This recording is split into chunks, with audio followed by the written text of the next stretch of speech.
Hey everybody, welcome back to the Throwing Partners podcast. It's Kirby, Joe, and Nate here, coming to you on Christmas Eve. Guys, it seems like we literally uploaded one, and then we had some big news fall. And so the past week has been quite a roller coaster for the Astros, and for baseball itself. So let's jump into it. Joe, I'm going to let you kick it off because your team is making some noise.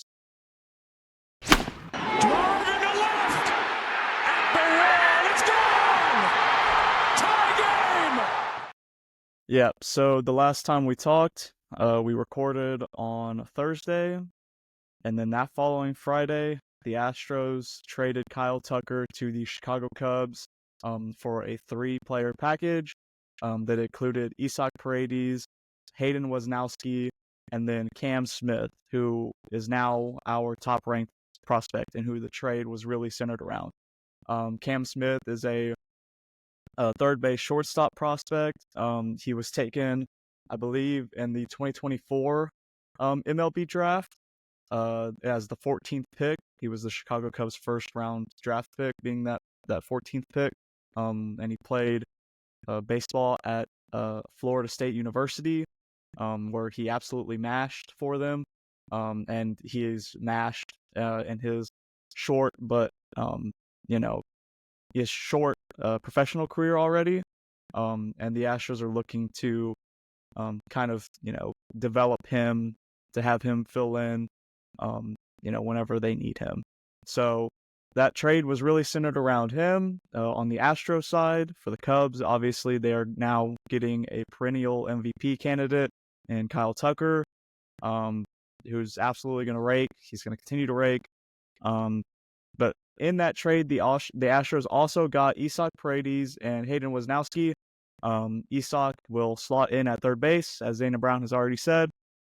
And originally, a lot of people were speculating that he could be the first base option, and the Astros were still going to try to pursue Alex Bregman.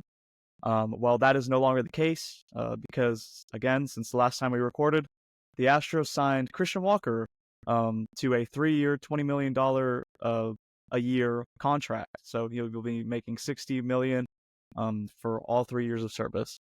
And so that basically closed the door on any discussions with Alex Bregman. He has yet to sign anywhere, but they both came to a dead end, and talks broke down, and neither side was going to budge.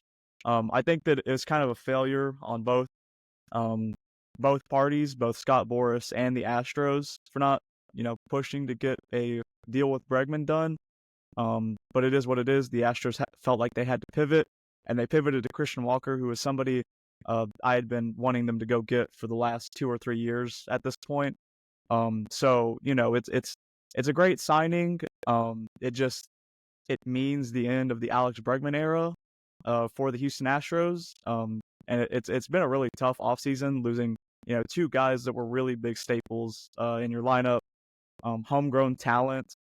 And it's just frustrating for us as fans because we watch these guys play in the minor leagues, we watch them develop, and then for us, they turn into superstars, and then we're so reluctant to pay them, the money that they've earned playing for us. I mean, Kyle Tucker was a part of the 2022 World Series, but Alex Bregman was a part of every pennant that the Astros have won since 2017. He's played a major role in each of those pennants.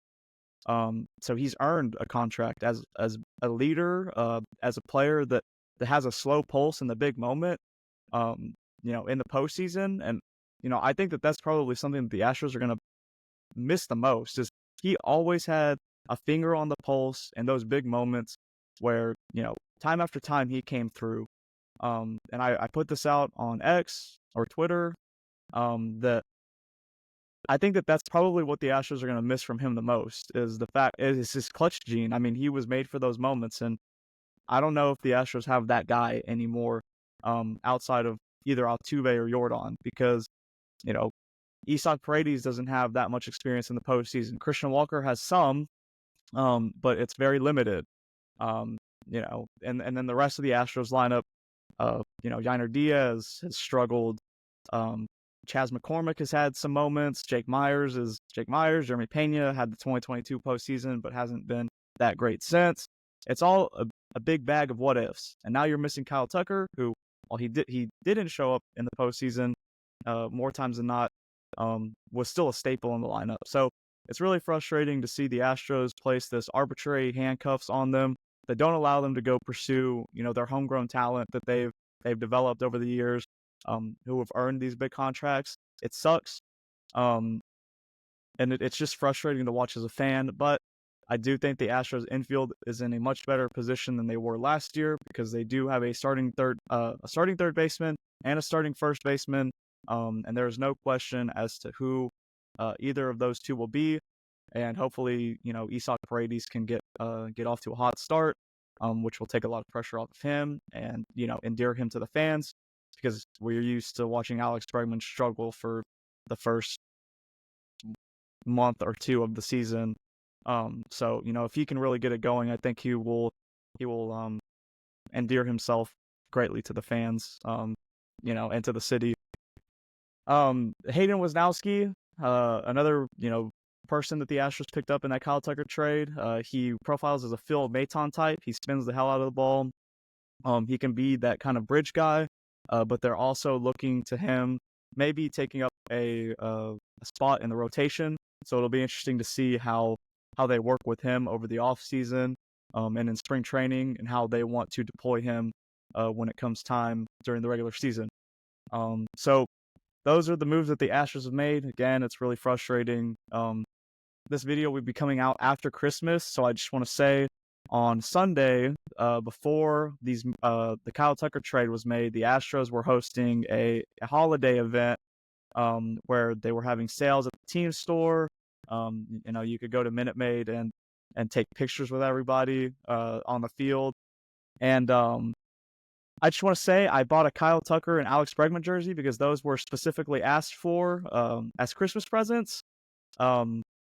And the following Friday, Kyle Tucker was traded. And it's actually really frustrating because obviously the person who asked for it no longer wants the Kyle Tucker jersey. The Astros are not doing an exchange or return program, which really pissed me off. I'm not going to lie. I have come out and said that because of that, the jerseys are $200. Okay, so that is not a cheap jersey to buy. It is a superstar player, and that Sunday there had been no mention of Kyle Tucker being potentially on the trading block. Those talks started to heat up the following Tuesday or Wednesday.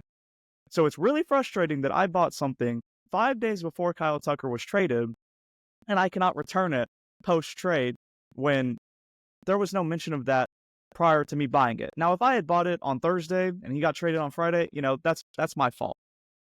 But it is frustrating because, again, it goes back to the discussion of not paying players.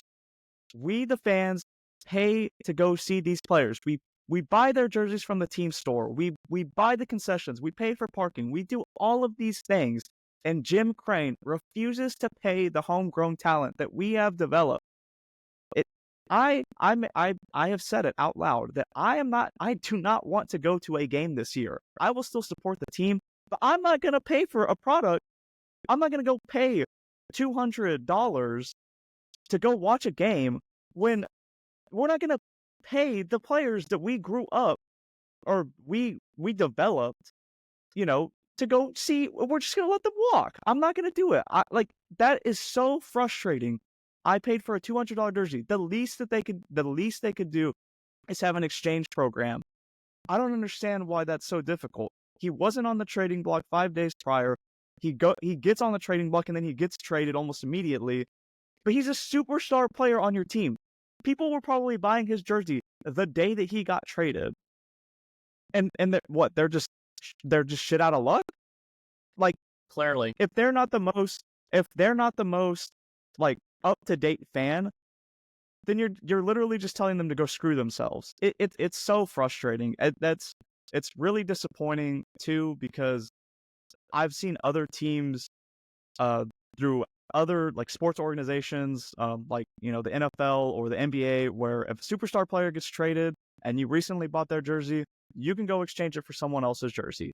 I don't understand why they couldn't set that up, because again, it came out of nowhere during the winter meetings, and it moved really fast. So again, just really frustrating. I don't think I'm gonna go to a game this season. I'm gonna hold true to that because I mean, it's so disappointing to just see superstar after superstar leave, while us the fans keep supporting Jim Crane and his organization. So that's pretty much it on the Astros talk. Let me ask you this, Joe. First of all, I am actually really excited that they made this trade, for one, because they actually got some kind of value from Kyle Tucker before he just walked.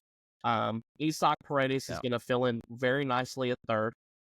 They just got a really nice infield coach, I can't pronounce his name, from the Diamondbacks, which is why another reason Christian Walker wanted to come to Houston.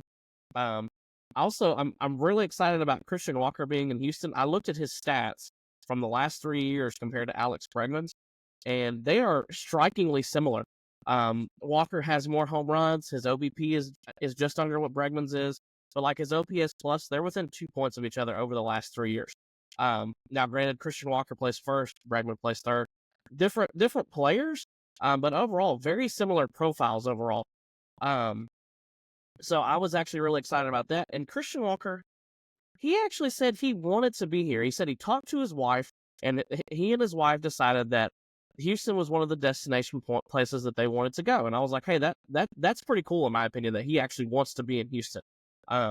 Which, not to knock on Alex Bregman, but clearly he doesn't. He was offered a very fair contract by the Astros. $26 million a year for somebody that's been on the decline for the last 3 years. I get it that he may want to get $210 million, but you really don't want to be here that bad. But then also, my favorite part of the whole trade, Joe, is Cam Smith. If you go back and watch Cam Smith play, this dude is a dog. He is a dog. And you know the old saying, so if you can play short, you can play third. If you can play third, you can play left. And apparently, if he can play third, he can probably play right field as well. And I'm going to tell y'all right now, that bat's not going to stay in the minors that long, especially if they're struggling with their outfield offensive production. I'm not saying Cam Smith is going to be up this year, but let me tell you right now, if they're running out Jake Myers and Chas McCormick and Dubon and all these other, I don't want to call them scrubs because they're not scrubs, but not so great a quality players, Cam Smith is going to be up sooner than we think. He's already shown that he has pretty good plate discipline. He doesn't strike out a lot. And this dude is 6'3", 220 pounds. Come on. That is an ideal right fielder size. He's probably got a great arm. I'm really excited about that for the Astros. I think that's the best piece they got back. And I think that's why ultimately Dana Brown ended up pulling the trigger, especially when, he came out and said that, the talks had stalled and we had to pivot. That's the same thing that happened with Freddie Freeman 2-3 years ago. His agent gave Alex Anthopoulos an ultimatum, and Alex pivoted and said, I can't do this. This is not how I operate. I'm going to make a trade, and he traded for Matt Olson. People didn't like that, but ultimately, if you don't know that a player is going to re-sign with you or not, they're not going to wait on you. That's not how it works. They're going to go pivot and make the move that they think is going to make the organization better, and I think overall, this organization is going to be better for it, especially if Cam Smith develops like they think he is. And since they're not paying, Walker and Paredes that much, they've got money left to spend on an outfielder. We're talking about a team that could be really 7 deep in their order if they just go sign an outfielder, whether it's Teoscar or Profar, or if it's Santander or whoever. They could very easily have a much better and deeper lineup than they did last year. So that's just kind of my thoughts on the whole situation. Yeah, I fully agree with you. I mean, as I said, Cam Smith was kind of the centerpiece of the Astros' return. Obviously, it helps that Isak Paredes profiles the way that he does. He's someone that the Astros have been targeting to play first base for them over the trade deadline last year. And ultimately, the Cubs won out on that bidding war with the Rays. Now, it really, I don't understand what the Cubs are doing. Because you get Kyle Tucker, and then a week later, you go trade Cody Bellinger, who, I mean, if you had that outfield duo, that's a pretty strong left-right duo. I mean, you can slot any one of them and left to right, or even center. Both of those guys can play center field, perfectly fine.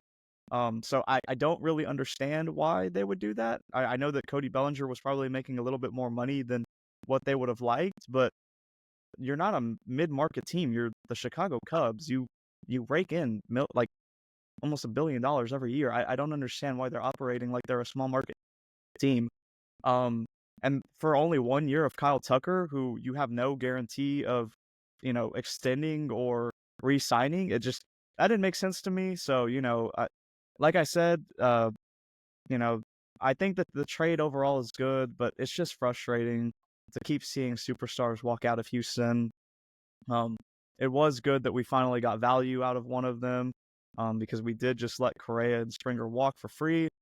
Now we probably are going to let Fromber walk, and I don't understand why we're not pushing more to trade him. He was who I was really eyeing for us to trade over the offseason, but the Astros have their plan and they're sticking to it. Fromber is safe for the time being. If the Astros, needed some more help in the outfield, come trade deadline time, I can absolutely see them moving him, especially with Javier Garcia, Blanco, all of those guys, coming back.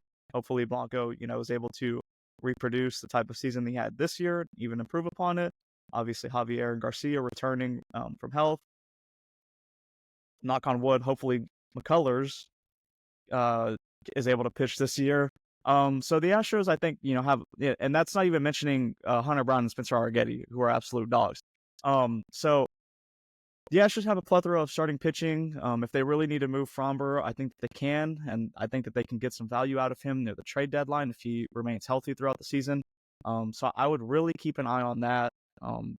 Barring any health concerns, I would really see them moving on that once they know for sure that Javier Garcia and McCullers are healthy. Because if they're not, then you do have to keep Fromber. So I think that that's something that's going to be a factor down the line. But yeah, I mean, I still don't understand, like I said, what the Cubs are doing. Cody Bellinger, so we can jump into that. Cody Bellinger has been traded to the New York Yankees. And the Yankees have also signed Paul Goldschmidt over the last week, which is, kind of bolstered their lineup after losing Juan Soto. I'm still not really impressed with the lineup that they have. It's just going to depend on what they get out of Cody Bellinger and Paul Goldschmidt. Paul Goldschmidt had been on the decline over the last couple of years. And the Cardinals are looking to shed salary. They're also looking to shed salary in the fact that Nolan Arenado was on the trade block. The Astros, I'm going to bring it back to the Astros. The Astros had a deal in place, but it was blocked by Nolan Arenado. And that was kind of their pivot, like we mentioned, away from Alex Bregman and to another third baseman.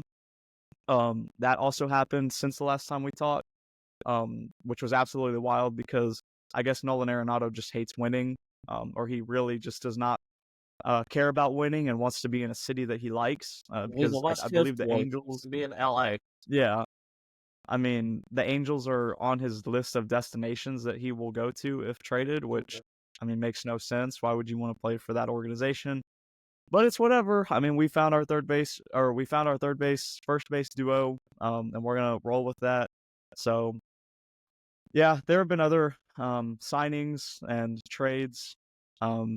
If y'all want to talk about some of those. Well, I was it last night or night before? I know it was night before last. Jeff Passan was apparently up all night because we saw Jock Peterson go to Texas.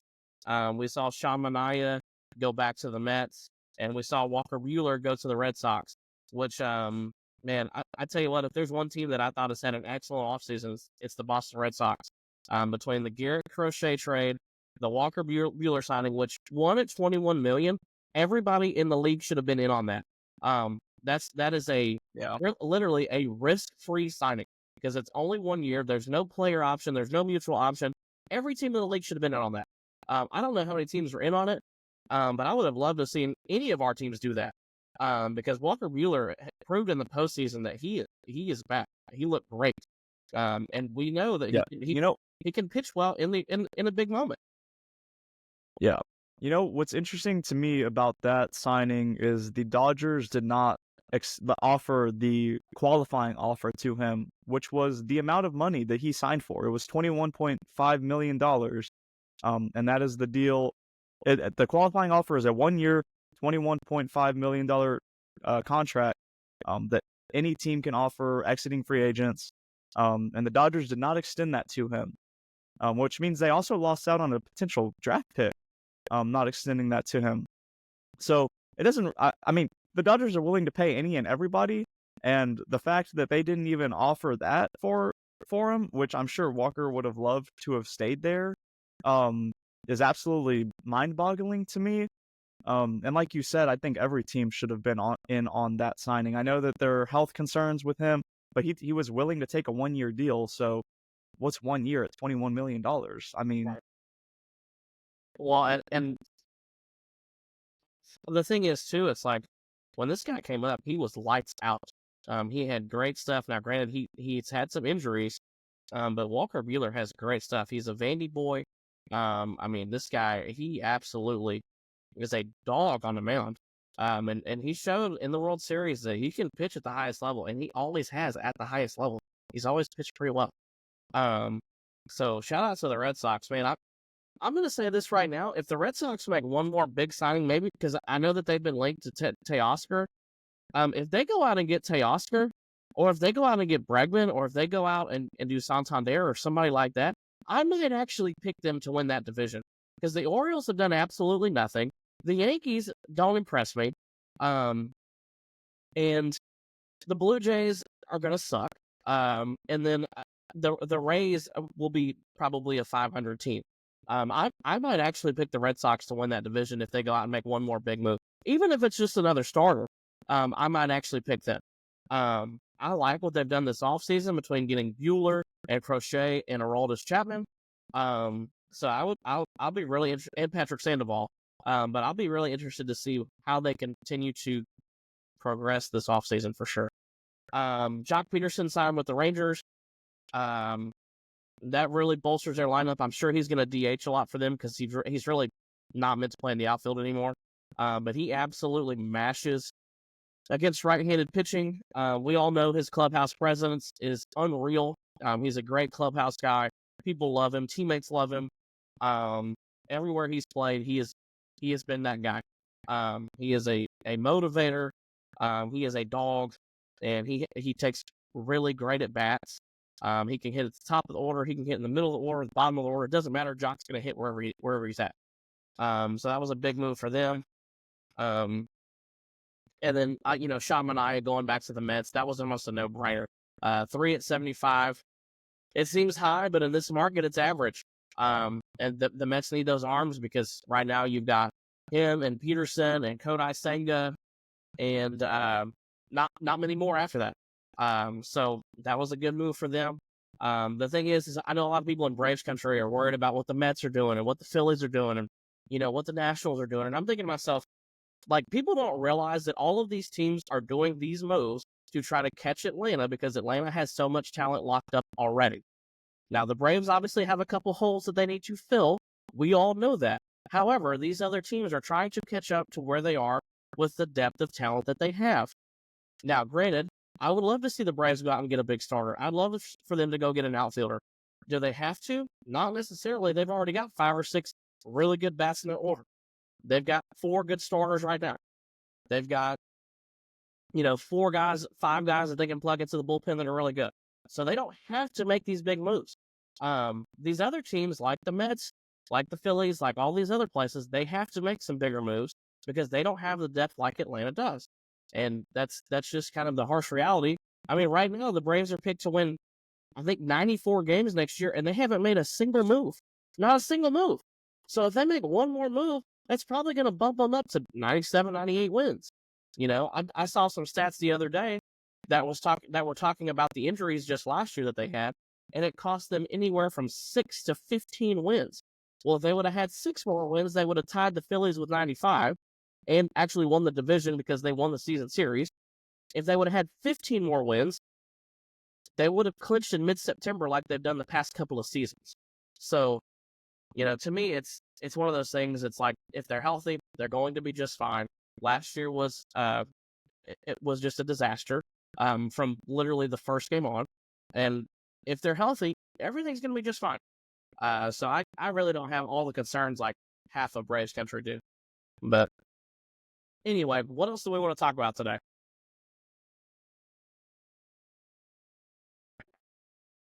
I mean, that's pretty much it on my end. I did my Astros rant and Nathan, gave my Astros breakdown.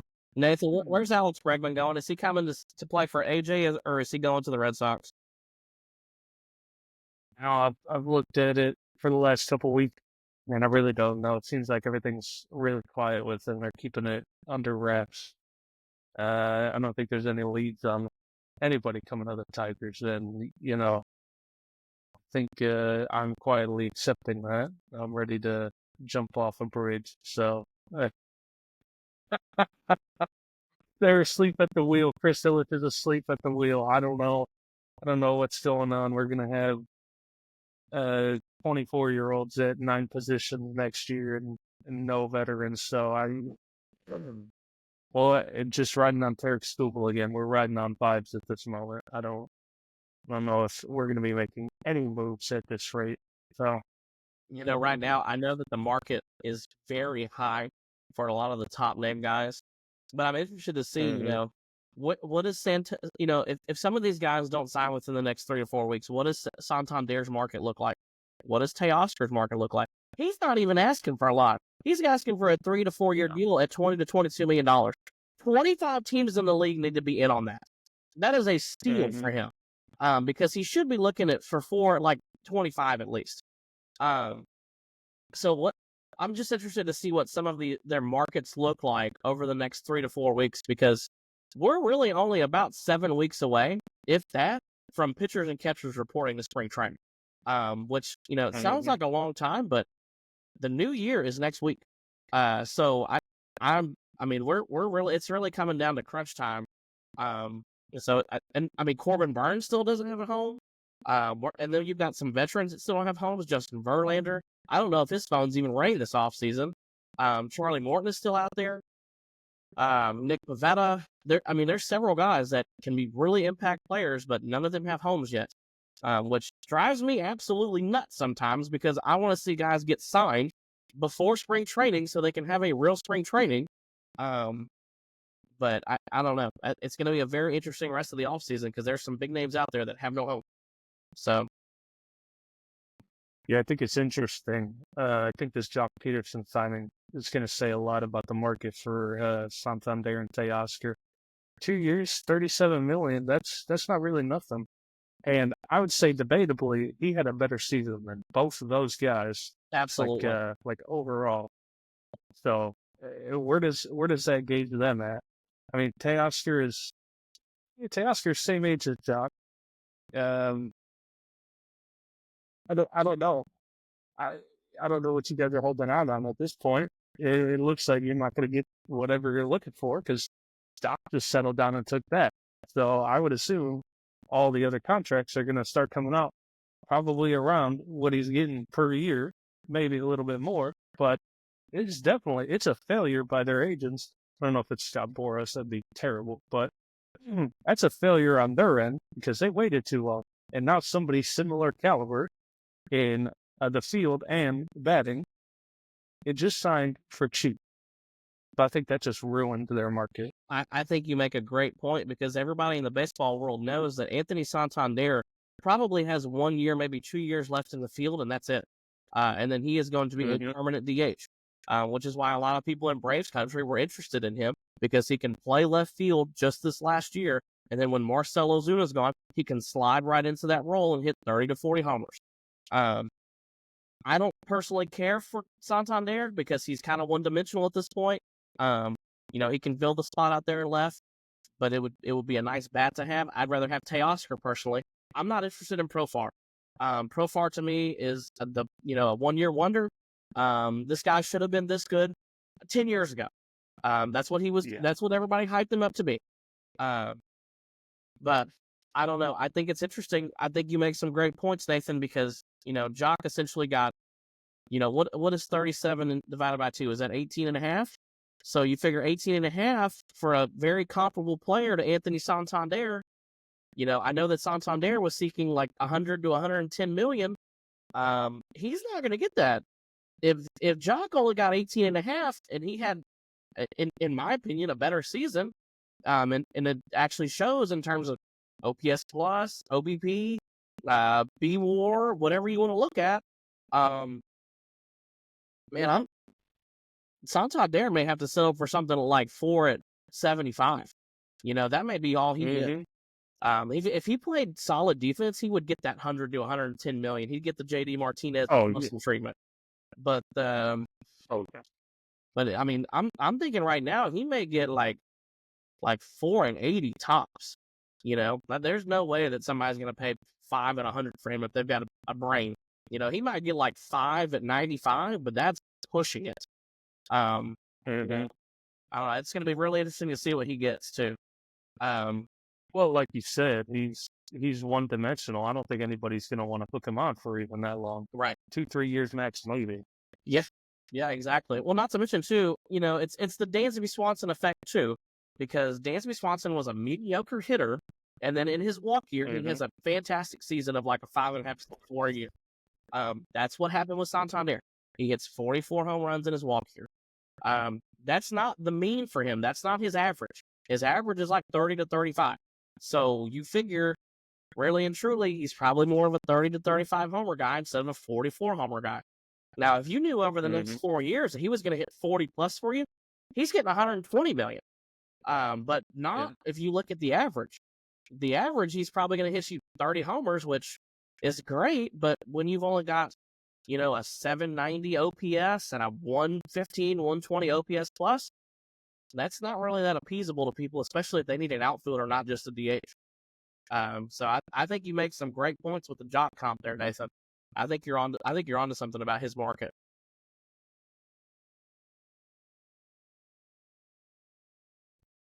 Yeah, so I think the Astros have been linked to Santander more than they have Teo, but obviously Teo, has better numbers career-wise than Santander. I would like them to pursue both, but I wouldn't be mad about them getting either one, especially playing at Minute Maid Park. Santander doesn't need to be that great in the outfield, especially left field. We can make it by with him playing some crappy left field at Minute Maid with that Crawford boxes back there. So that's all fine and dandy. I don't really care about the defense. I would love Teo because he brings both defense and he just absolutely mashes. He runs well too. And like you said, yeah. I mean, I don't think that either of their markets are too crazy. Now, Dana Brown did say that their priority is a left-handed outfield bat. So maybe, I don't know, like a left-handed outfield bat, it sounds like you traded one away. So, I mean, I don't really get where that's coming from.